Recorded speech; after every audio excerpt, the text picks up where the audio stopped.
Hello, YouTube. Welcome back, campaigners. If you're new, welcome.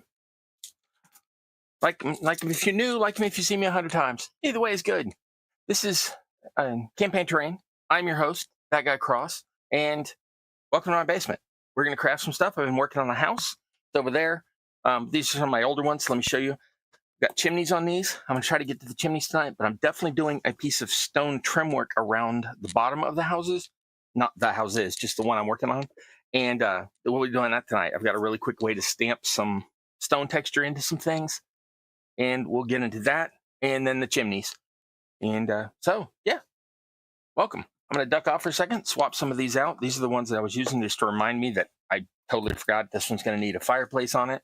And I was looking at a couple other pieces of trim on this, on the old ones I did. So let me get them out of the way, grab the new one, and I'll get right to work on the stonework trim around the outside. So let me set some things off to the side here real quick. Won't take any time at all.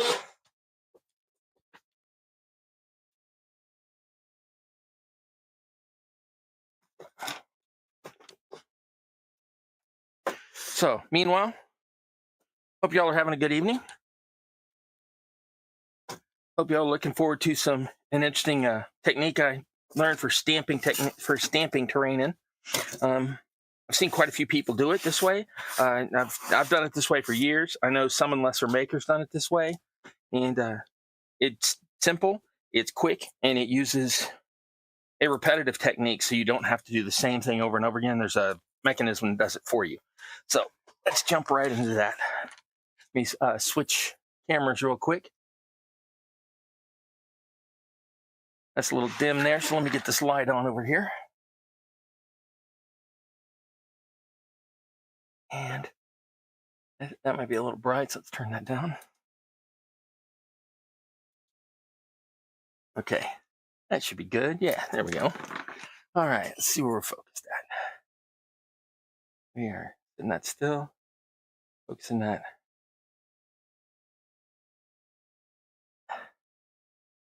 Right on my square here. All right, let's get to it. Okay, so we're using the ubiquitous foam board or foam core like we've been using. What I'm going to do is peel one side of that. This is that really cheap stuff. The paper peels off of it really easily. This comes from the Dollar Tree. Other countries, sorry, I know your paper doesn't peel as easy as ours,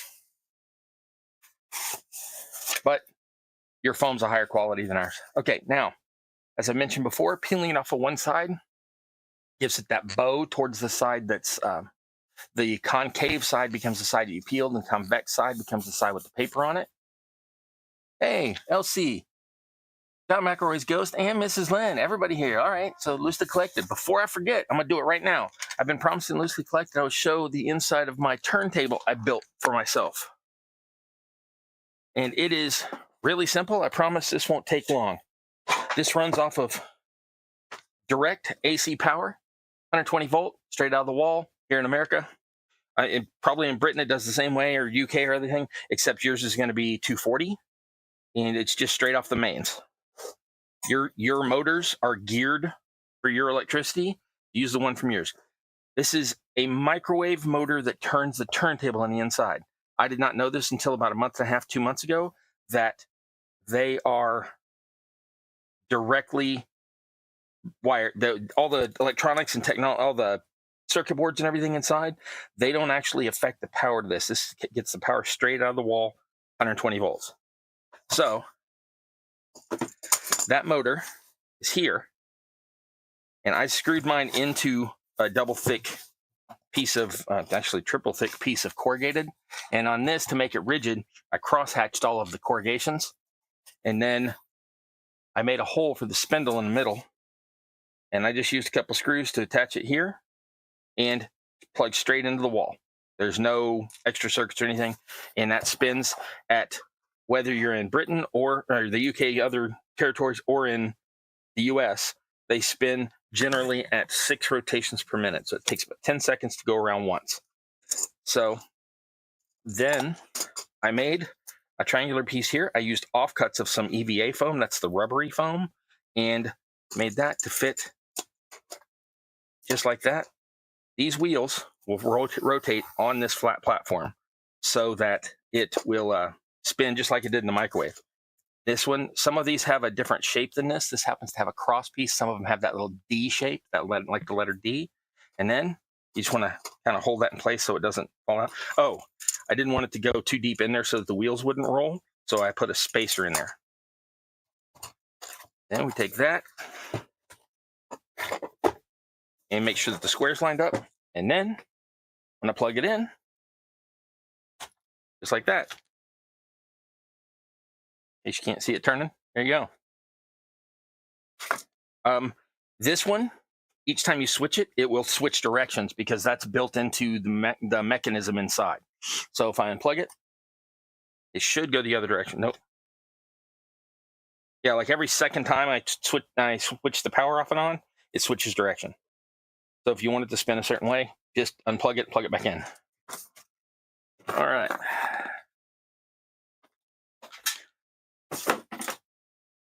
Now that that's out of the way, let's show this other mechanism for the stamping of the stones into this.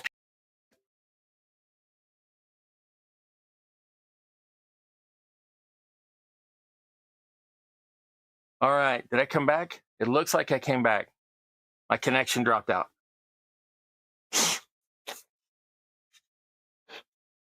I had no connection for a second. Can y'all hear me again? Yeah, excellent. Good. Okay, so my connection's kind of weird. I'm in a basement, so the Wi-Fi is sometimes a little wonky. I don't think that was Wi-Fi. I think that was one of my apps reset itself. Anyway, so here is my high-tech piece that I use for the super duper mega crafting. This is super high-tech. What it is a bunch of pencils taped together. But first, you take all the erasers out. That's it. That's the whole high-techness of it. Then you take this and you stamp it into the foam, and then you make sure that it's offset to where the pieces will fit like the next row. Stamp it again. I don't know how well that's going to show up here since this is a white piece with all this light on it, but I'm going to start from a little bit off of the page just to make sure that where this makes like a little triangle, we're not going to end up with a bald spot. I'm going to take that. I'm going to line it up with the bottom edge and just off of this edge somewhere, and then start stamping. You want to try to get this fairly deep so it'll leave a noticeable mark. Now, this is going to look kind of like cobblestones, but that's fine. You can make these squarer, things like that, but these ones, I'm trying to get this done quick. Like I said, this is supposed to be a speed build. Obviously, I've already spent 3 hours talking with y'all about this house. So this is not going to be a speed build, but if you had all these parts already pre-made and pre-stamped and all that, you could slap this house together in under an hour for easy. If you're making several at a time, you could probably do 2 or 3 at a time in under an hour. All right, so that's the pattern, and we're just going to keep that going.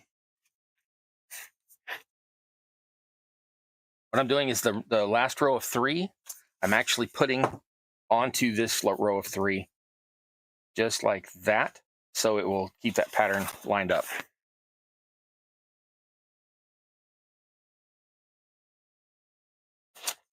And we're going to keep doing that across the board. All right, while I'm doing that, let me read the chat here and see what y'all are saying. Okay. Loosely Collected, Mrs. Lynn, John McElroy's Ghost. Says he got 3 of you in chat, and I see 3 of your names, so you must all be talking, so no lurkers right now. Power strip for safety. Yeah, there is a power strip. I plugged that into power strip off to the side. There's a switchable power mains right there. Yeah, nice speed. Yeah, it doesn't go so fast it'll throw stuff off, and it doesn't go so slow that it'll get boring while you're doing the thing. If you had to, you could speed up the video you shoot on it, I guess. And by the way, I'm going to mess some of these up and get them all crooked and wonky. I'm not doing that intentionally, but it's only going to add to the look since this is supposed to look like a cobbled together wall. So, all right, let me keep going with this. All right, new to a crafter. Yeah, I saw somebody else say that they had used one for it, and I was like, I bet I could do that. And I spent months not doing it because I was like, I had the motors. We had 3 dead microwaves here in this house.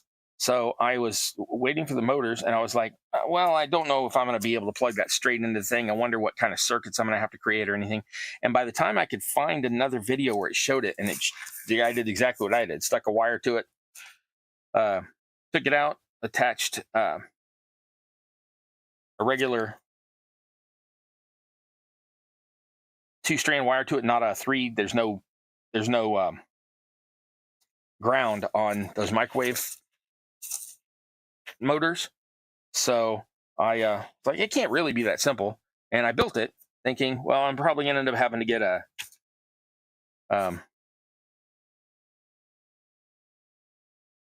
Arduino or a Raspberry Pi and create a circuit and blah, blah, blah, blah. Nope. Hooked the wire up to it, watched the video. The guys, 6 or 7 videos where they all said, nope, you can just stick it right in there like that. I'm like, okay. And I plugged it up. Sure enough, works like a champ. I've had that built for a couple of months now, taking a couple of videos with it of some of my terrain spinning on the turntable, and it has worked like a champ. I think I said work like a champ already, but you know me, I can be redundant.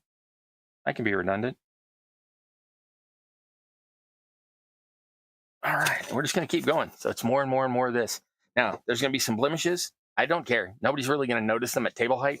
Once that house is over there and you're playing with your little guys over here, you're not going to notice, especially since we're only using like a 1/2-inch strip or 5/8-inch strip across this bottom, whatever this distance is below these windows. All right. Oh yeah, no basements in Arizona. That's the thing. I lived in Phoenix, and yeah, there's no basements. In all of my time in Phoenix, all my friends' houses I went to in high school and everything, yeah, that's not a thing that they do there.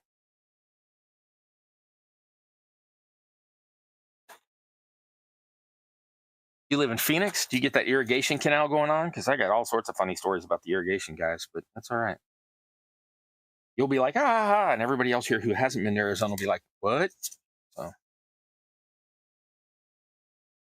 anybody who don't know, Phoenix is a green dot in a huge brown desert, and it's all done through irrigation.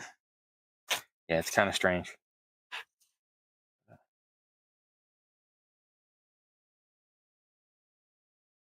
I don't know if anybody's ever worked on irrigation canals.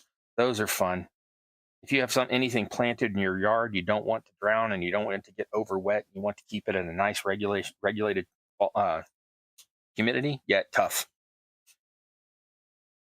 Every few weeks they'll come out and water your lawn for you, whether you like it or not. Oh, and they'll charge you for the fact too, because that goes into your water bill. That's fun. Actually, into your not water bill, your city utilities maintenance bill. Same thing. It covers your trash collection, covers the water, your yard.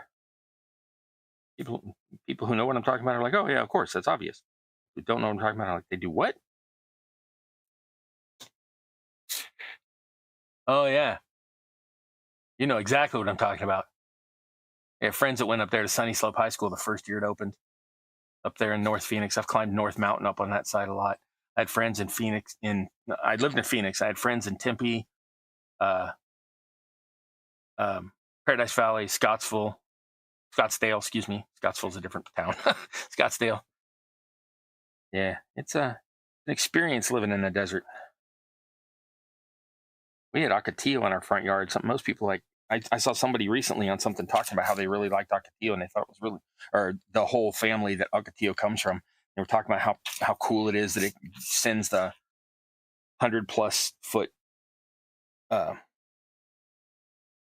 roots down into the desert floor to water itself and all that. And I was like, oh yeah, I had those in my front yard. And they were like, what? Yeah, I looked on Google Maps recently. Not recently, it's actually like 5 years ago.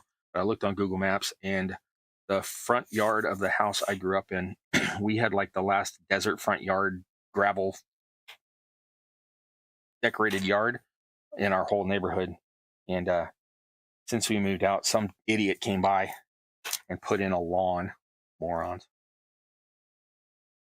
Lawns are bad for many reasons. I'm not going to get into all the socio-political stuff of you should use native plants and all that. But in Phoenix, it was cheaper for us because my dad had to glue the irrigation panel shut because the city kept coming out and opening it, even though it had a tag on it saying, "Don't water this lawn." So, yeah, it's an experience living in Phoenix, or Glendale, or Sunnyvale, or Sunny Slope. There's a Sunnyvale, Texas, where I also used to live, so I get a little confused on my name sometimes. All right.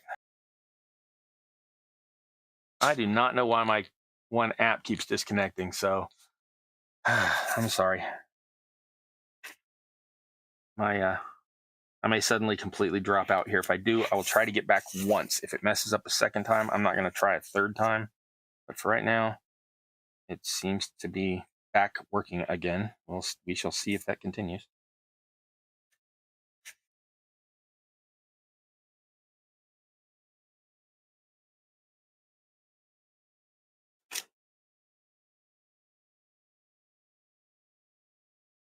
Yeah, it's a small world, and you never know where you're going to run into people. I know somebody from there in Texas that he went to Germany for summer one time to visit some relatives, some like distant relatives, because their family was originally from Germany. And he went over there and he ran into people from his, like, that he knew from Texas, like 4 or 5 times. Not the same people, different people. Just, it's a small world. Everybody thinks, oh yeah, the world is wide. No. Everything we do, well, you never. Yeah, I don't know what the deal is with this. I apologize. My Wi-Fi is not going out. I don't know what's going on. Just my streaming software and my are not communicating for some